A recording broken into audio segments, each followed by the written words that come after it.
성령을 우리 가운데 주시고 성령을 사모하게 하시며 성령의 뜻에 순종케 하심을 감사드립니다.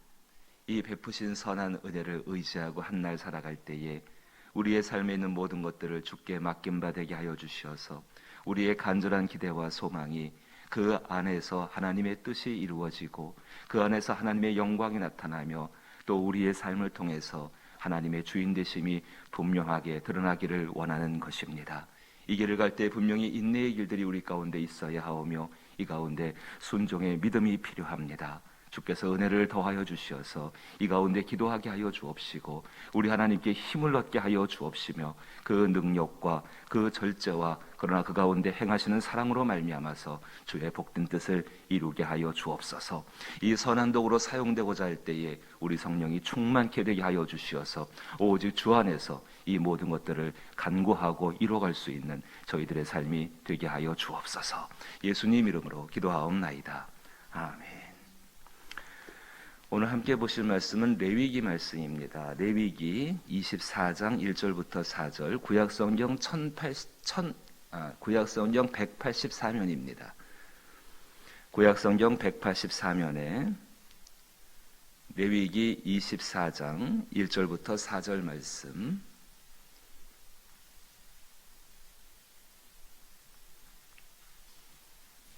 레위기 24장 1절부터 4절 말씀, 구약성경 184면에 해당하옵고 한 절씩 번갈아 읽어보지요. 제가 먼저 1절을 읽습니다. 여호와께서 모세에게 말씀하여 이르시되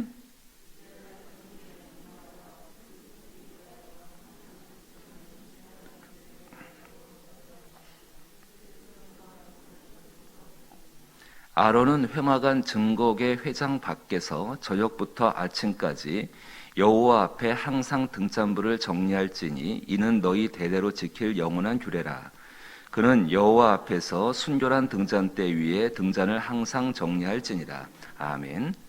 하나님께서 이스라엘 백성들을 애굽에서 건지신 연후에 이들을 광야 가운데로 인도하시지요. 그 광야의 생활을 통해서 이들은 옛날 노예 생활했던 습관들을 버리게 되어지고 하나님과 함께 살아가는 방법들을 40년 동안 훈련받게 되어지고 가나안 땅에 들어가게 되어집니다. 가나안 땅에 들어가는 이스라엘 백성들은 군사적으로나 아니면 어떤 외적인 모든 면에서 가나안 땅에 있는 그 원주민들을 이길 방법이 없는 사람들입니다. 그들 스스로도 우리는 저들 앞에서 정말로 메뚜기 같다고 말할 정도로다가 그렇게 연약한 존재들입니다. 하지만 이들 가운데 이스라엘 백성들이 갖는 가장 강력한 힘은 하나님이 그들과 함께 하신다는 것과 또 한 가지 중요한 사실, 하나님이 그들과 함께 하시면서 그들은 하나님 앞에 나아갈 수 있다는 사실입니다. 다시 말하면 이렇습니다.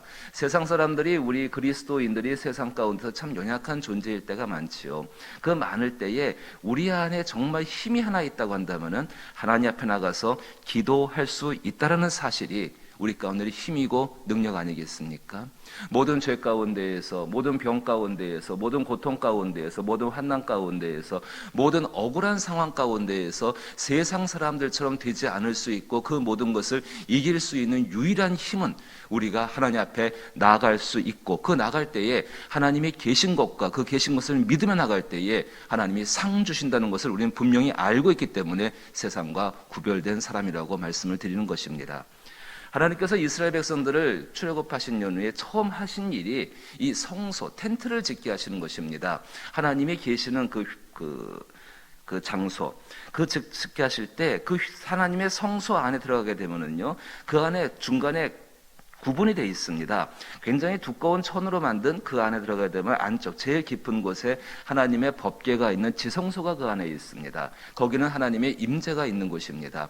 그 바깥에 사람이 머무는 공간이 있습니다. 상주에서 산다는 것이 아니라 그 텐트 안의 것들을 정리하고 돌보기 위해서 여기 보면 보니까는 아론, 즉 레위 지파 중에서 구분된 사람만이 들어갈 수 있는 거룩한 장소가 그 가운데 있습니다. 제가 이 말씀을 드리는 것은요, 우리가 생각하는 텐트가 지금 이렇게 성전처럼 불을 밝게 켜놔서 환한 것이 아니라는 것입니다. 이 텐트 안에, 만약에 이 텐트 안에요, 오늘 하나님께서 이 성경 가운데 모세를 통하여서 그 안에 등잔불을 밝히라라고 말씀을 하시는데, 그 등잔불이 없으면 어떤 상태가 될까 한번 생각해 보십시오. 굉장히 두꺼운 천으로 만들었고요. 빛이 저리 들어올 수 없는, 낮에는 그래도 조금 뭔가 좀 형체를 분간, 그것도 힘들 겁니다. 워낙 두꺼운 거로 만들었으니까는요. 그 안에 등잔불이 켜져 있지 않게 되면은 그 안은 완전한 어두움이고 빛이 거의 없는 상태. 그것도 한밤중에 들어가 보게 되면은요, 아무것도 없는 상태가 되어집니다. 이것을 이렇게 한번 생각해 보십시오. 분명히 하나님은 우리 안에 계시는 줄로 믿습니다. 아니, 계십니다. 고린도전서 3장 6절에서 말씀하는 것처럼 너희는 너희가 하나님의 성전인 것과 하나님의 성령이 너희 안에 계신 것을 알지 못하느냐라는 그 말씀처럼 분명히 하나님이 우리 안에 계십니다. 그 하나님이 우리 안에 무질서하게 계시는 것이 아니라 분명히 하나님은 하나님의 말씀하신 방법과 그 과정과 절차에 따라서 우리 안에 상주하고 계십니다. 그 안에 계시는 방식이 어떤 방식인가? 바로 이 광야 가운데 보여주신 텐트 안에 당신이 법궤가 있었고 말씀이죠. 그 말씀 위에 계시는 것처럼 하나님은 그렇게 계십니다. 근데 하나님께서 이 텐트 안에 있는 이 법궤가 있는 그곳 가운데 들어와서 불을 켜라 말씀하십니다. 불이 없다고 한다면은요, 뭐 어둠 속에서 느끼는 두려움이라든지 뭐 이런 여러 가지 다 떠나가지고 어디가 도대체 하나님이 계신지를 알지 못할 겁니다. 캄캄한 방 안에 빛도 없는 곳에 한번 들어가 보십시오. 동굴이라든지 아니면 방 안에 들어가서 빛이 전혀 들어오지 않는 불을 딱 꺼놓고 보십시오. 조금만 시간 지나게 되면은 방향 감각을 상실해 버립니다. 도대체 어디에 하나님이 계신지, 내 기억 속에서 옛날에 하나님이 저쪽 방향에 계셨어? 그렇게 한다 할지라도 그것이 확실치를 못하다는 것입니다. 이것이 빛이 없는 상태의 모습입니다. 왜 하나님이 모세에게 이 말씀을 하시고 이것이 이스라엘 백성들이 계속해서 지켜나갈 규례인가를 말씀하시는 것은 하나님을 향해서 방향을 갖고 나가라는 것입니다. 어두운 가운데에서 정말 하나님을 향해서 향할 수 있도록 기도합니다. 캄캄하게 기도합니다. 하나님은 분명히 이 앞에 계신데 나는 저쪽을 향해서 기도하고 있습니다. 기도 소리는 다 들리겠죠. 근데 방향은 잘못되어져 있죠. 오늘 우리 그리스도인들과 또 교회들과 정말로 저를 포함해서 모든 사람 가운데는 연약함은 무엇인가 하면요, 내 안에 계시는 하나님을 향해서 기도합니다. 근데 그 하나님을 향해서 방향이 잘못된 경우가 너무 많다는 것입니다. 하나님께서 이 문제를 가지고서 이미 아주 애초부터 이스라엘 백성들을 가나안 땅에 들어보내기 전부터 그의 텐트를 만드시고 말씀하시는 것입니다. 2절 말씀 보니까 이스라엘 자손에게 명령하여 불을 켜기 위하여 감람을 찢어낸 순결한 기름을 내게로 가져오게 하여 계속해서 등잔을 불을 켜둘지며, 등잔불을 켜두면 어떤 일이 벌어집니까? 분명히 어디를 향하고 어떻게 그분이 계신 걸 향해서 무릎을 꿇어야 하고 무엇을 생각해야 할지를 분명히 알게 되는 것이죠. 참 특별합니다. 하나님께서 감람을 찢어낸 순결한 기름으로 가져오라고 말씀하십니다.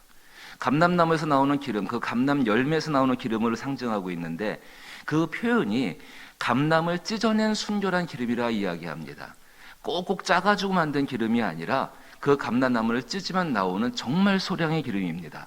특이하지 않습니까? 광야길을 가는 사람들입니다. 감람나무는 물이 많고 식물의 환경이 좋은 곳에 자라는 나무입니다. 그 나무를 어떻게 구하겠습니까? 굉장히 구하기가 어려운 것인데, 그것도 그것을 짜서 가져오는 것이 아니라 사람이 정말로 쉽게 만드는 방법이 아니라 찢어서 가져오라고 이야기합니다. 정말 어려운 방법이죠. 쉽게 얻을 수 있는 것은 아닙니다. 이 왜 감람기름을 가져오라고 하셨는가? 이 감람기름이 탈 때는요, 가장 중요한 특징이 빛의 밝기가 일정하다고 합니다. 많은 기름들 중에서. 또 한 가지는 이 감람기름이 탈 때는 그름이 나오지 않는다고 합니다. 빛의 밝기가 일정하고 그름이 나오지 않는 기름, 하나님은 그 기름을 사용케 하시는 것이죠. 하지만 그 감람기름을 사용하는 등잔불 역시 그 기름이 다하게 되면 불은 꺼질 수밖에 없습니다. 그럼 그 안에서 다시 빛과 방향을 잃어버리게 되는 것이죠. 우리의 삶 가운데에서 분명히 하나님은 우리 안에 계시고 우리 마음 안에는 성소, 그 지성소 안에 빛을 밝히라고 말씀하시는 것입니다. 어떻게 빛을 밝히겠습니까? 인간의 많은 수고들과 노력 가운데에도 그렇게 얻어서 빛을 밝히는 것 중요합니다. 하나님께 나아가는 의지가 분명히 중요합니다. 다 필요합니다. 그런데 그건 역시 일정 시간이 지나게 되면은 그름이 나올 수밖에 없고, 일정 시간이 되게 되면은 빛의 밝기가 달라질 수밖에 없고, 일정 시간이 지나면은 중요한 것 꺼질 수밖에 없는 것이 현실 아니겠습니까? 어떤 불을 밝혀야 할까요? 찢겨진 분이 계십니다. 예수 그리스도시죠. 왜 찢어낸 기름, 진이기고 찢어가지고 낸 기름을 사용하라 하셨을까? 하나님은 아셨습니다. 당신이 우리 안에 거하실 것을, 그리고 그 안에서 하나님을 향해 나아가는 방향을 찾기 위해서, 그 길을 찾기 위해서 누구를 의지할 것인가를, 그리스도 예수이십니다. 3절 말씀 보니까 아론은 회막안 증거궤 회장 밖에서 저녁부터 아침까지 여호와 앞에 항상 등잔불을 정리할지니 이는 너희 대대로 지킬 영원한 규례라. 이는 여호와 앞에서 순결한 등잔대 위에 등잔대를 항상 정리할지라. 등잔불이 정결하기 위해서는 순결한 등잔대를 사용하라 말씀하십니다. 그래서 하나님은 이 등잔대를 가장 순결한 금속인 금으로 만들게 하십니다. 우리 심령 가운데 금으로 만든 촛대를 넣어둘 수는 없지요. 하나님의 교회 가운데 금으로 만든 촛대를 만든다는 것은 또 다른 우상을 만드는 게 될 것입니다. 우리의 삶 가운데, 그리스도의 삶 가운데 금으로 만든 것을 둔다고 한다면 그건 아예 처음부터 하나님의 뜻을 이해하지 못하는 것일 것입니다. 순결한 등잔대가 한 분 계십니다. 예수 그리스도, 그분이 달리신 십자가입니다. 왜 순결해야 되는가? 세상에서 모든 것을 갖다가 정결케 하고 깨끗해 하는 것은 오직 그리스도 예수의 피입니다. 세상의 많은 것들 가운데에서 그리스도 예수의 피가 분명하게 흘려진 것은 주 예수가 달리신 십자가, 그것입니다. 바울은 정말 복음은 우리에게 이야기합니다. 너희 안에 그리스도가 계신 것을 알지를 못하느냐? 너희 안에 그리스도 예수의 십자가인 것을 알지 못하느냐? 하나님께서 하나님의 사랑을 확증케 하기 위해서 너희 안에 십자가를 넣으신 것을, 그 십자가 위에서 당신의 사랑을 확증해 주신 것을 알지 못하느냐고 우리 가운데 말씀하고 계십니다. 이것을 밝혔습니다. 거기에 그리스도 예수를 바라보십시오. 이미 그리스도 예수는 우리 가운데 나는 길이요 진리요 생명이요 빛이라고 우리 가운데 말씀하셨습니다. 그 예수를 바라보면서 하나님께로 나가기를 원하는 그 사람들, 가장 거룩한 성소, 하나님의 임재가 있는 법궤, 그 법궤 앞에 나가 그 안에서 자기 자신은 사라지고 온전한 하나님의 영광과 주가 나의 주인 되심이 선포되는 놀라운 하나님의 영적인 경험들과 세상을 이기는 믿음들을 얻게 될 줄로 믿는 것입니다. 우리의 신앙은 이 순결하고 이 놀라운, 정말로 하나님의 휘장 안에서 일어날 수 있는, 오직 거기서만 일어날 수 있는 그 순전한 영적인 경험들을 너무 많이 외면하였었고 너무 많이 멀리하였습니다. 이것이 멀리 가다 보니까는 자기를 만족시키고 사람들의 유익을 찾게 되어지고 정말 내 자신의 즐거움들과 혹은 조금 더 고상하게 포장되었다고 한다면은 우리 자신의 평화만을 찾기 위해서 하나님을 이용했을지 모릅니다. 분명하게 보셔야 합니다. 그리스도 예수께서 내 안에서 등잔대가 되어주시고 그분이 기름이 되어주셔서 불을 밝혀주고 계십니다. 그 불을 들고 하나님의 거룩한 법궤, 하나님의 임재가 있는 곳, 그 영광이 있는 곳, 거기에 나가기로 소망만 한다고 한다면 하나님의 성령이 이끄셔서 그 자리에 이르게 하실 줄로 믿습니다. 그 안에서 세상을 이긴 그리스도 예수의 샬롬, 그 샬롬을 얻을 수 있기를 주의 이름으로 축복합니다. 주기도문으로 예배 마칩니다. 하늘에 계신 우리 아버지여, 이름이 거룩히 여김을 받으시오며 나라의 임하옵시며 뜻이 하늘에서 이룬 것 같이 땅에서도 이루어지이다. 오늘날 우리에게 일용할 양식을 주옵시고 우리가 우리에게 죄 지은 자를 사하여 준 것 같이 우리 죄를 사하여 주옵시고 우리를 시험에 들게 하지 마옵시고 다만 악에서 구하옵소서. 대개 나라와 권세와 영광이 아버지께 영원히 있사옵나이다. 아멘. 참 우스운 일이죠. 분명히 교회와 여러 그리스도인의 삶 가운데 불은 꺼지지 않았는데 참 이상한 불들을 켜고 있습니다. 교만의 불이요, 탐심의 불이요, 시기의 불이요, 탐욕의 불이요, 정욕의 불이요. 이 의미 없는 불들이 주의 은혜 가운데 꺼지고 그리스도 예수의 순전한 불이 일어나게 하여 주옵소서. 하나님의 불이 그리스도인들과 교회 가운데 임재되게 하여 주옵소서. 사람의 불로 태우면 거름이 많이 나고요, 힘들고 어려워집니다. 그런데 하나님의 성령의 불이 일어나게 되면은 그 안에서 순전함들과 하나님을 향한 거룩한 것들이 회복되어지고 그 가운데 놀라운 하나님의 부흥의 일들이 일어날 줄로 믿습니다. 위에서 기도하게 되길 바라옵고, 그것이 우리의 병든 육체 가운데에, 또 환우들 가운데에, 또 특별히 믿지 않는 영혼들 가운데, 선교직 가운데에 일어나길 위해서 기도해 주시게 되기를 원합니다.